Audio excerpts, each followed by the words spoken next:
America पर एक हमले के बाद ईरान अब अपने कदम पीछे करने के लिए तैयार नहीं है। जहां पसीने छुड़ाते हुए ईरान ने हिंद महासागर के बीचों बीच अमेरिका ब्रिटिश सैन्य अड्डे यानी डिएगो गार्सिया पर मिसाइलें दागी अपनी मारक क्षमता दिखाकर डराने की कोशिश की। वहीं अब लगातार ईरान द्वारा ऐसे फैसले किए जा रहे हैं, ऐसे कदम उठाए जा रहे हैं जहां न सिर्फ इसका असर अमेरिका इजराइल पर पड़ रहा है, बल्कि दुनिया के कई कोनों में इसके निशान भी दिखाई दे रहे हैं। खाड़ी देशों पर तो इसका बुरा असर है, साथ ही साथ भारत में भी संकट मंडरा चुका है। आपको बता दें कि तनाव बढ़ता जा रहा है और इस युद्ध में लगभग 23 दिन हो चुके हैं और अब तक कोई रास्ता नजर नहीं आ रहा। इस बीच हॉर्मुज से गुजरने वाले जहाजों को भी दिक्कतों का सामना करना पड़ रहा है, जिसकी वजह से दुनिया भर में गैस और तेल की किल्लत होने लगी है। कच्चे तेल की कीमतें आसमान छू रही हैं। इसका असर भारत पर भी दिखाई दिया है, जहां इतनी परेशानियां हैं, जहां इतनी परेशानियों का सामना करना पड़ रहा है। वहीं अब एक और बड़ा फैसला ईरान द्वारा लिया गया है, एक और बड़ा ऐलान ईरान द्वारा किया गया है। आपको बता दें, ईरान ने अब स्ट्रेट ऑफ हॉर्मुज से गुजरने वाले कुछ जहाजों से 2 मिलियन यानी कि लगभग 18 करोड़ रुपए वसूलने का फैसला किया है। ये कदम ईरान द्वारा वैश्विक शिपिंग के इस महत्वपूर्ण रास्ते पर अपने पावर और अपने कब्जे को दिखाने का एक उदाहरण माना जा रहा है। ईरानी संसद की राष्ट्रीय सुरक्षा समिति के सदस्य अलाउद्दीन बैरुजेर्दी ने कहा कि हॉर्मुज जल संधि से गुजरने वाले कुछ जहाजों पर जो नया 2 मिलियन का टोल लगाया गया है, वे पहले ही लागू कर दिया गया है। उन्होंने बताया कि ये कदम दशकों बाद इस जल संधि में ईरान के अधिकार को दिखाता है। बैरुजेर्दी ने कहा, कुछ जहाजों से 2 मिलियन का टोल लेना ईरान की ताकत को दिखाता है। अब क्योंकि युद्ध की लागतें बढ़ती गई हैं, इसलिए हमें ये कदम उठाना भी जरूरी हो गया है। हॉर्मुज से गुजरने वाले जहाजों से ट्रांजिट फीस लेना इस्लामिक रिपब्लिक की शक्ति और अधिकार को दिखाता है, ऐसा सांसद द्वारा कहा गया है। आपको बता दें कि बैरुजेर्दी का आगे कहना है, ये बयान जो सामने आया है, ये ट्रंप की चेतावनी के बाद आया है।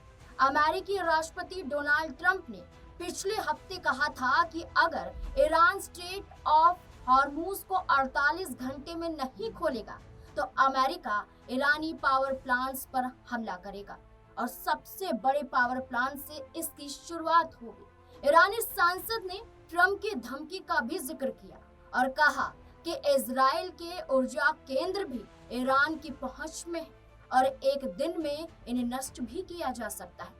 ट्रंप की धमकी के जवाब में ईरान ने साफ कर दिया कि अगर अमेरिका उसके पावर प्लांट्स पर हमला करता है तो स्ट्रेट ऑफ हॉर्मुज तुरंत पूरी तरह बंद कर दिया जाएगा। न सिर्फ धमकी दी गई, बल्कि ईरान ने बीते दिनों कहा भी कि तेहरान से स्ट्रेट ऑफ हॉर्मुज को प्रभावी रूप से बंद कर दिया गया है, लेकिन उसने अपने दुश्मनों के अलावा अन्य देशों के जहाजों के लिए सुरक्षित मार्ग भी बनाए रखे हैं, ये दावा भी किया है। जानकारी के लिए आपको बता दें कि अगर हॉर्मुज पूरी तरह से बंद कर दिया जाएगा तो ये जल संधि फारस की खाड़ी को दुनिया से जोड़ती है और इसका बंद होना वैश्विक तेल और अन्य निर्यात पर बड़ा असर डाल सकता है। ये सीधा साफ नजर आ रहा है।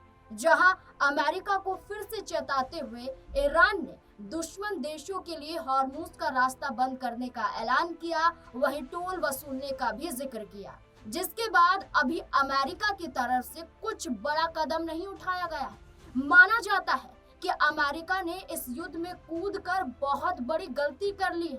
अब जब ईरान ट्रंप के आगे नहीं झुक रहा है, तब ट्रंप को और अधिक झुंझलाहट हो रही है और उनके साथ उनके भक्तों को भी, जिसका सीधा असर अमेरिकी लोगों पर पड़ रहा है। लोगों का कहना है कि इजराइल के प्रधानमंत्री नेतन्याहू के उकसावे पर ही ट्रंप अमेरिका को नष्ट कर रहा है। झगड़ा इजराइल का है, अमेरिका क्यों नाहक इस युद्ध में कूद रहा है, ऐसा कहा जा रहा है।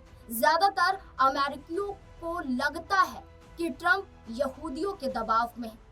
यह काफी हद तक सच भी नजर आता है। अमेरिका के कॉर्पोरेट और उद्योग जगत के घराने यहूदियों के पास है। कहा जाता है कि ट्रंप की सरकार अमेरिका के शीर्ष 11 यहूदी औद्योगिक घराने चला रहे हैं। यहूदी सिर्फ अमेरिका के व्यापार ही काबिज नहीं है, बल्कि यहूदी साइंस, तकनीक और बौद्धिक क्षमता में भी सबसे आगे है।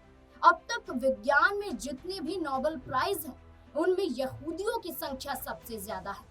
इसी के साथ बॉस्टन में कार्यरत भारतीय मूल के वैज्ञानिक महेंद्र सिंह भी यही कहते हैं कि यहूदी यहाँ हर जगह शीर्ष पर है और इन्हीं के प्रभाव से अमेरिका आग में कूदा है। आलम ये है कि अब अमेरिका कहीं का नहीं रहा है और कहीं ना कहीं फंस गया है। तभी तो अब ये भी कई रिपोर्ट सामने आ रही हैं कि डोनाल्ड ट्रंप की टीम ईरान के साथ सीज फायर पर बात करना चाहती है। इस काम में ट्रंप के सलाहकार जेरेड कुशनर और स्टीव विटकॉफ भी लगे हुए हैं। ये जानकारी एक्सियोस न्यूज के जरिए सामने आई है। हालांकि ईरान ने बातचीत के लिए अपनी शर्त भी रख दी है। पहले जंग रोकी जाए और हुए नुकसान का मुआवजा दिया जाए। ईरान ये कह रहा है। ईरान का ये भी कहना है कि भविष्य में उस पर फिर से हमला नहीं होना चाहिए, इसकी पक्की गारंटी भी मिलनी चाहिए। दूसरी तरफ जहां ईरान ने ये शर्तें रखी, तो वहीं ट्रंप ने भी साफ कर दिया कि वे अभी ईरान की सभी शर्तें मानने के लिए तैयार नहीं है, खासकर मुआवजे की मांग। अमेरिका और ईरान के बीच सीधी बातचीत फिलहाल नहीं हो पा रही है, लेकिन कोशिशें जारी हैं। लेकिन मिस्र, कतर और ब्रिटेन जैसे देश मध्यस्थ का रोल निभा रहे हैं। अमेरिका चाहता है कि ईरान अपना मिसाइल प्रोग्राम कुछ समय के लिए बंद कर दे और अपने परमाणु ठिकानों को भी बंद कर दे। इसके अलावा ईरान हिजबुल्लाह और हमास को पैसे देना भी बंद कर दे, ऐसा अमेरिका द्वारा कहना है। ट्रंप ने ये शर्त रखी है। अब इसके बाद मामला फंस गया है। जहां अमेरिका फंसकर भी आंखें दिखा रहा है, वहीं ईरान अपनी मारक क्षमता के साथ अन्य देशों से भी चर्चा कर रहा है। युद्ध के सिलसिले में ईरान के राष्ट्रपति मसूद पेजेश्कियान ने 21 मार्च को पीएम मोदी से फोन पर बात की। इस दौरान उन्होंने कहा कि ब्रिक्स को ईरान पर हो रहे हमले रोकने में भूमिका निभानी चाहिए। उन्होंने कहा कि ब्रिक्स को बिना किसी दबाव के अपने दम पर काम करना चाहिए और इस मामले में आगे आना चाहिए। ईरान के राष्ट्रपति ने यह भी सुझाव दिया कि मिडिल ईस्ट के देशों को मिलकर एक नया सुरक्षा सिस्टम बनाना चाहिए। इसके इलाके में शांति और स्थिरता बनी रहेगी और बाहर के देशों का दखल भी कम हो जाएगा, ऐसा ईरान द्वारा कहना है। ये बातचीत प्रधानमंत्री नरेंद्र मोदी से हुई। वहीं इस संकट के बीच अमेरिकी राष्ट्रपति डोनाल्ड ट्रंप और ब्रिटेन के प्रधानमंत्री कीर स्टारमर के बीच हार्मूज स्ट्रेट को फिर से खोलने को लेकर बातचीत हुई। ब्रिटिश पीएम ऑफिस के मुताबिक दोनों नेताओं ने वैश्विक शिपिंग और ऊर्जा सप्लाई को सामान्य करने के लिए इसे जरूरी बताया। बयान जारी कर कहा कि हार्मूज को खोलना ग्लोबल एनर्जी मार्केट में स्थिरता के लिए अहम है। हालांकि ईरान पर कार्यवाही शुरू होने के बाद ट्रंप कई बार स्टारमर की आलोचना भी कर चुके हैं। उन्होंने स्टारमर को विंस्टन चर्चिल जैसा नहीं बताया था। ये भी कहा था कि उन्हें युद्ध में मदद के लिए ब्रिटेन के एयरक्राफ्ट कैरियर की जरूरत बिल्कुल नहीं। अब देखिए, सब जानने के बाद अगर अमेरिका के बारे में बात की जाए तो एक ही बात निकलकर सामने आती है कि प्राण जाए लेकिन वचन नहीं, अकड़ ना जाए। और इसी अकड़ के चक्कर में इजराइल का मददगार बनने के चलते इस युद्ध में अमेरिका कूद तो गया, लेकिन कुछ हासिल नहीं हुआ। लेकिन अपने ही लिए और अपने लोगों के लिए एक बड़ा गड्ढा खोद गए ट्रंप। अब इस बीच में आप देखिए, 48 घंटे का अल्टीमेटम ट्रंप देते हैं, फिर खुद फंस जाते हैं। सीज फायर की बात करते हैं, शर्तें रख देते हैं, अन्य देशों से मदद मांगते हैं, उनकी ही बुराई करते हैं, फिर कैसे जीत हासिल हो?